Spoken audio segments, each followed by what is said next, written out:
ಅತ್ತೆ, ದೀಪಾವಳಿ ಬಗ್ಗೆ ಹೇಳಿ ಅತ್ತೆ. ಅಮೃತ, ಹಿಂದೆ ಬಲಿ ಚಕ್ರವರ್ತಿ ಅಂತ ಒಬ್ಬ ರಾಕ್ಷಸರ ರಾಜ ಇದ್ದ. ಅವನು ವಿಷ್ಣುವಿನ ಮಹಾನ್ ಭಕ್ತ. ಅವನಿಂದ ದೇವತೆಗಳಿಗೆ ತುಂಬ ತೊಂದರೆ ಆಗ್ತಾ ಇತ್ತು. ಅದಕ್ಕೆ ದೇವತೆಗಳೆಲ್ಲ ವಿಷ್ಣು ಹತ್ರ ಹೋಗಿ, ಬಲಿ ಚಕ್ರವರ್ತಿಯಿಂದ ನಮಗೆ ತುಂಬ ತೊಂದರೆ ಆಗ್ತಾ ಇದೆ, ಬೇಗ ಅವನಿಂದ ಮುಕ್ತಿ ಕೊಡಿಸಿ ಅಂತ ಬೇಡ್ಕೋತಾರೆ. ಆಗ ವಿಷ್ಣು ವಾಮನ ಅವತಾರ ತಾಳಿ ಬಲಿ ಚಕ್ರವರ್ತಿ ಹತ್ರ ಹೋಗ್ತಾನೆ. ಅವನ ಹತ್ರ ಹೋಗಿ 3 ಹೆಜ್ಜೆ ದಾನ ಕೇಳ್ತಾನೆ. ಆಗ ಬಲೀಂದ್ರ ಚಕ್ರವರ್ತಿ 3 ಹೆಜ್ಜೆ ದಾನ ಏನ್ ಬೇಕಾದ್ರೂ ಕೇಳು, ಕೊಡ್ತೀನಿ ಅಂತ.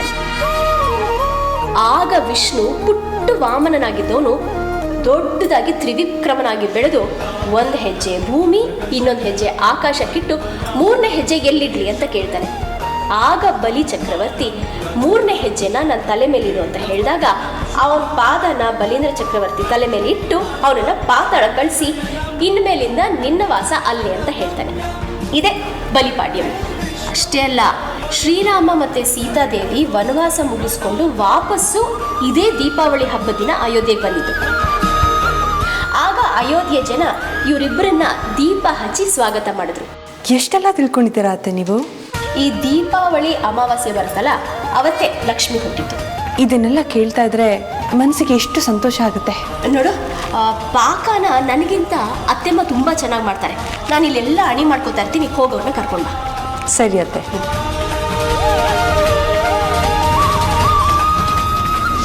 ರುದ್ರ, ಅಲ್ಲಿ ನಿಂತ್ಕೊಂಡು ಏನು ಮಾಡ್ತಿದ್ಯಾ?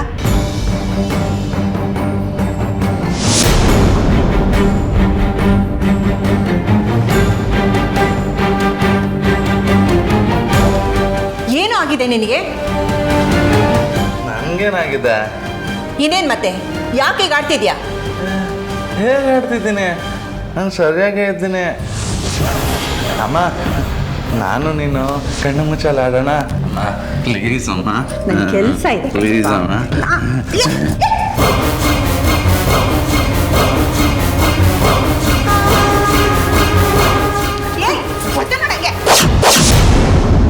ಎತ್ತಾಕಿದ್ರೆ ಹೊಡೆದೋಗ್ತಿತ್ತು.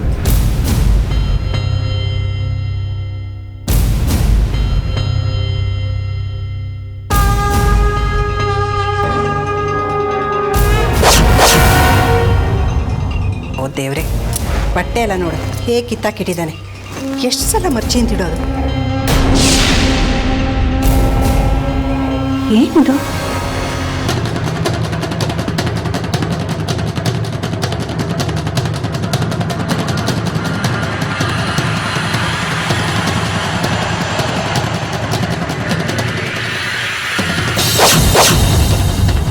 ಮಾಡ್ಲು ಇದನ್ನ ಹೇಳಿ ತಂದಿಟ್ರು.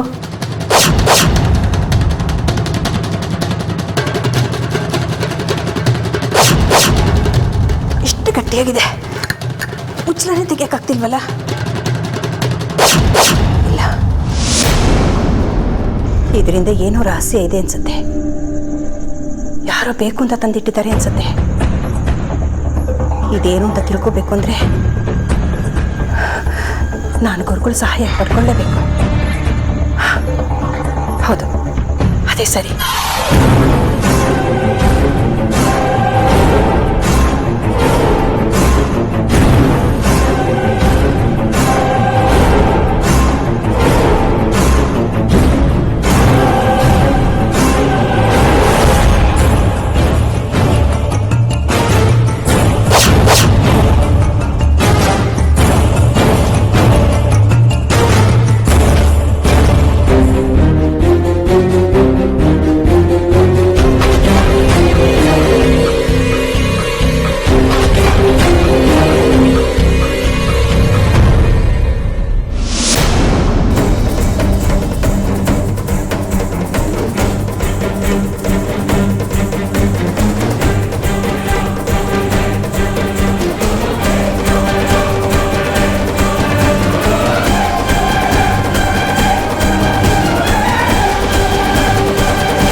ಇಲ್ಲ, ನಾನು ಹೀಗೆ ಇದ್ದರೆ ಇದೇ ಮನೇಲಿ ಇರಬೇಕಾಗತ್ತೆ.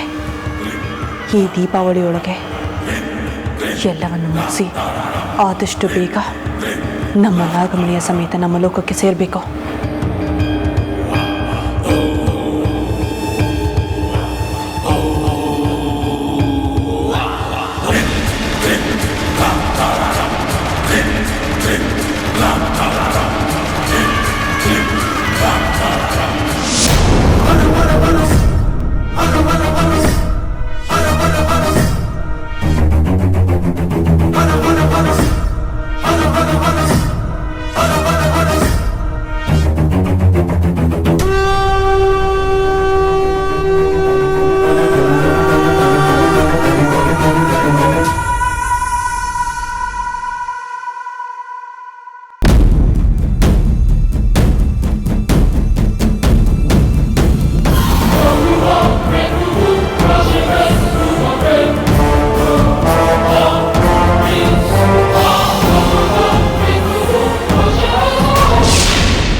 ಇಲ್ಲೇ ಇಟ್ಟಿದ್ದು ಬಾಟ್ಲು ಕಾಣಿಸ್ತಾ ಇಲ್ಲ ಅಂದ್ರೆ ಏನು ಅರ್ಥ?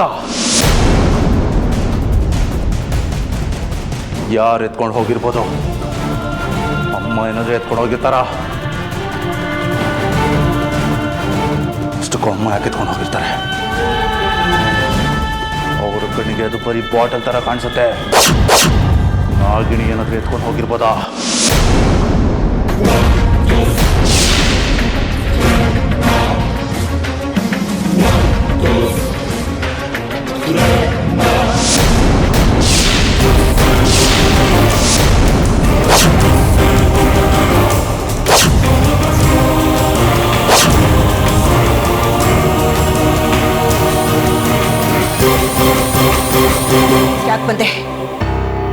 ಯಾಕೆ ಬಂದೆ ನನ್ನ ರೂಮ್ಗೆ? ಯಾಕಜ್ಜಿ, ನಾನು ನಿಮ್ಮ ಕೋಣೆಗೆ ಬರಬಾರ್ದಾ? ಯಾಕೆ ಬರಬಾರ್ದು ಹೇಳಿ? ನೋಡು, ಯಾಕೆ ಏನು ಅಂತ ನಿನ್ನ ಪ್ರಶ್ನೆ ಕೇಳಬೇಡ. ನಾನು ಅದಕ್ಕೆ ಉತ್ತರ ಹೇಳೋದು ಇಲ್ಲ. ಬರಬಾರ್ದು ಅಂದರೆ ಬರಬಾರ್ದು ಅಷ್ಟೇ. ಇನ್ನೊಬ್ಬರು ರೂಮ್ಗೆ ಹೇಳ್ದೆ ಕೇಳದೆ ಬರೋದು ಅಸಭ್ಯತನ ಅಂತ ಗೊತ್ತಿಲ್ವಾ ನಿನಗೆ? ಅದು ಹೊರಗಡೆಯವ್ರಿಗೆ, ಮನೆಯವ್ರಿಗೆ ಅನ್ವಯಿಸಲ್ಲ ಅಜ್ಜಿ. ಸರಿ, ಈಗೇನು ಬಂದಿದ್ದು? ಅತ್ತೆ ನಿಮ್ಮನ್ನು ಕರೀತಾ ಇದ್ದಾರೆ. ನಾನು ಆಮೇಲೆ ಬರ್ತೀನಿ, ನೀನು ಹೋಗು. ಇಲ್ಲ, ಈಗಲೇ ಬರಬೇಕಂತೆ. ಸರಿ ಹೋಗು, ಬರ್ತೀನಿ ಅಂತ ಹೇಳಿದ್ನಲ್ಲ. ಹೋಗು, ಬರ್ತೀನಿ.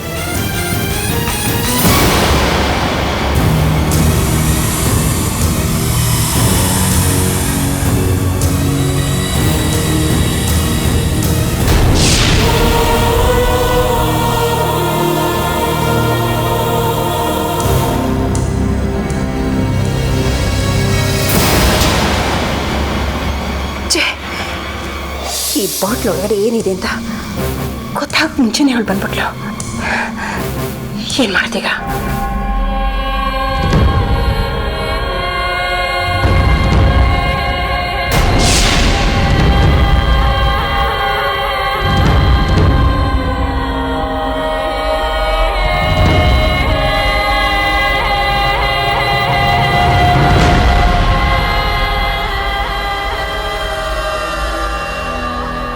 ಬನ್ನಿ ಅತ್ತೆಮ್ಮ, ಪಾಕ ಕಿಟ್ಟಾಯ್ತು. ನೋಡು, ನನಗೊಂದು ಮುಖ್ಯವಾದ ಕೆಲಸ ಇದೆ, ಆಮೇಲೆ ಮಾಡ್ಕೊಂಡ್ರಾಯ್ತು ಬಿಡು. ಅತ್ತೆಮ್ಮ, ನಿಮ್ಮ ಕೈಯಲ್ಲಿ ಚೆನ್ನಾಗಿ ಬರೋಷ್ಟು ಪಾಕ ನನ್ನ ಕೈಯಲ್ಲಿ ಚೆನ್ನಾಗಿ ಬರಲ್ಲ.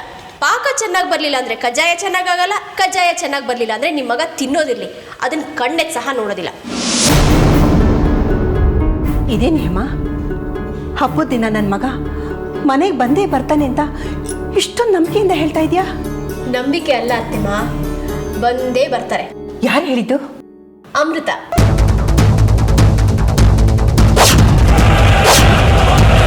ಇವಳು ಹೇಳಿದ್ಲಾ?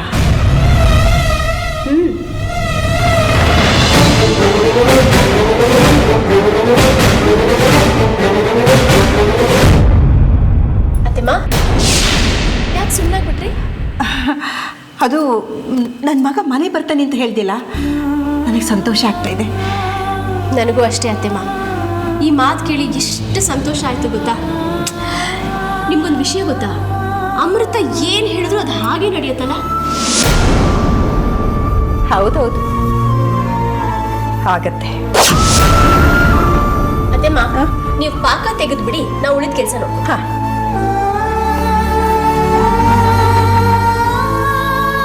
ಅಮೃತ,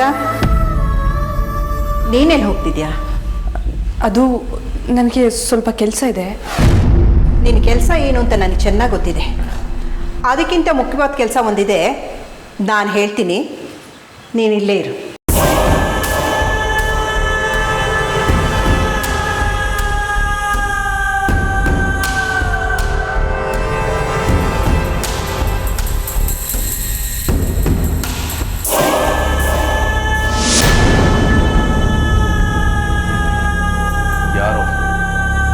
ಯಾರು ವಿಷ್ಣು ಇರೋ ಬಾಟ್ಲನ್ನ ಎತ್ಕೊಂಡು ಹೋಗಿರೋದು? ಹ?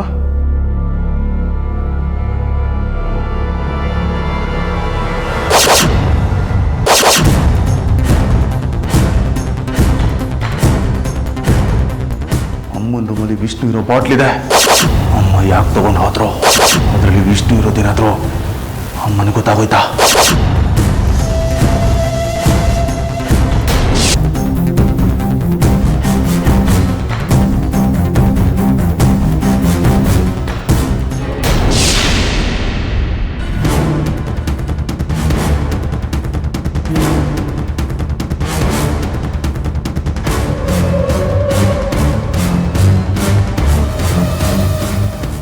ಭರಣಿ ಎಲ್ಲೋಯ್ತು?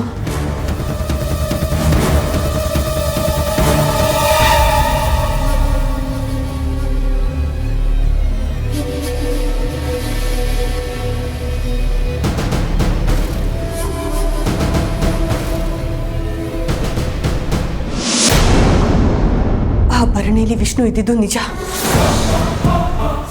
ಇವತ್ತು ನಾನು ಅವನನ್ನು ಬಿಡುಗಡೆ ಮಾಡಿದ್ರೆ ನಾಗಮಣಿ ಯಾರ ಹತ್ರ ಇದೆ ಅನ್ನೋದು ಗೊತ್ತಾಗ್ತಾ ಇತ್ತು.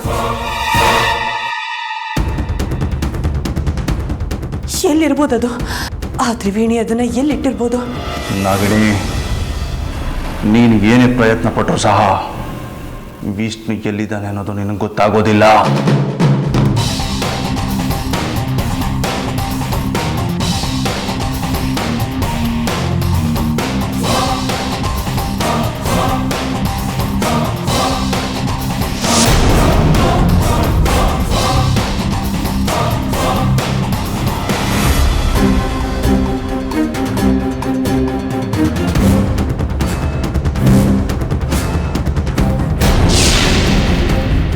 ಅಣ್ಣ, ಆ ನಾಗಿಣಿ ನಮ್ಮ ಮನೆಯವ್ರನ್ನ ಏನೂ ಮಾಡೋದಕ್ಕಾಗೋದಿಲ್ಲ. ಅವಳು ಏನೇ ಮಾಡೋದಕ್ಕೆ ಬಂದರೂ ನಾನು ಅದಕ್ಕೆ ಅಡ್ಡವಾಗಿ ನಿಂತ್ಕೊಳ್ಳೇಬೇಕು. ಯಾವುದೇ ಕಾರಣಕ್ಕೂ ನನ್ನ ವಶದಲ್ಲಿರೋ ಆ ನಾಗಮಣಿ ಅವಳ ಕೈಗೆ ಸಿಗಬಾರ್ದು ಅನ್ನೋದೇ ನನ್ನ ಏಕೈಕ ಗುರಿ. ಅವಳು ನಿನ್ನನ್ನು ನನ್ನ ಬಂಧನದಿಂದ ಬಿಡಿಸೋದಕ್ಕೆ ನೋಡ್ತಾ ಇದ್ದಾಳೆ. ನೀನು ಹೊರಗೆ ಬಂದರೆ ನಾಗಮಣಿ ಯಾರ ಹತ್ರ ಇದೆ ಅನ್ನೋದನ್ನ ತಿಳ್ಕೊಳ್ಳೋದೆ ಅವಳ ಗುರಿ. ಅದೇ ಕಾರಣಕ್ಕೆ ನಾನು ನಿನ್ನನ್ನು ಈ ಬಂಧನದಲ್ಲಿಟ್ಟಿರೋದು. ಆದರೆ ನಿನ್ನನ್ನು ಹೊರಗೆ ಬಿಡೋ ಟೈಮ್ ಬಂತು, ಅದಕ್ಕೆ ನಾನು ನಿನ್ನನ್ನು ಬಿಡ್ತಾ ಇದ್ದೀನಿ.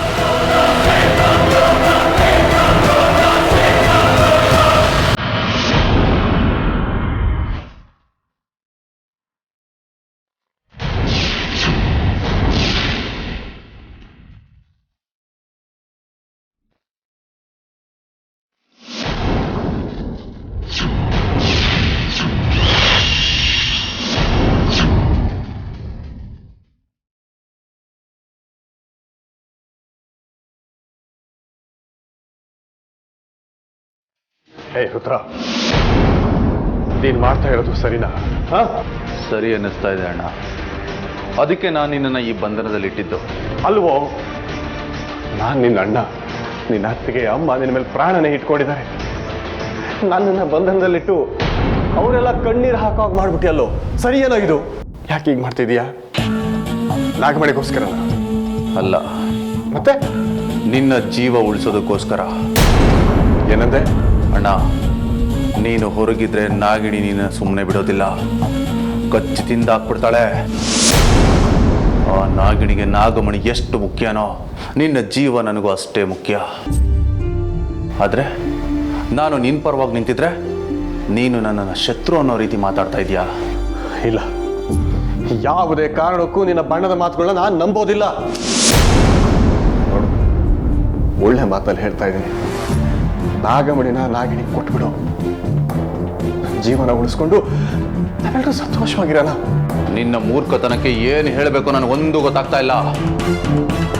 ನಾಗಿಣಿಗೆ ನಾಗಮಣಿ ಸಿಕ್ತು ಅಂದ್ರೆ ನಿನ್ನನ್ನು ಉಳಿಸಲ್ಲ, ನನ್ನನ್ನು ಉಳಿಸಲ್ಲ, ತಿಳ್ಕೊ. ನಾನು ನೀನು ಅಪಾಯದಿಂದ ಪಾರಾಗಬೇಕು ಅಂದ್ರೆ ನಾಗಮಣಿ ನನ್ನ ಹತ್ರ ಇರಬೇಕು. ನಿನ್ನಿಂದ ನಾಗಮಣಿಯನ್ನ ಹೇಗೆ ಕಿತ್ಕೋಬೇಕು ಅನ್ನೋದು ನನಗೆ ಚೆನ್ನಾಗಿ ಗೊತ್ತು.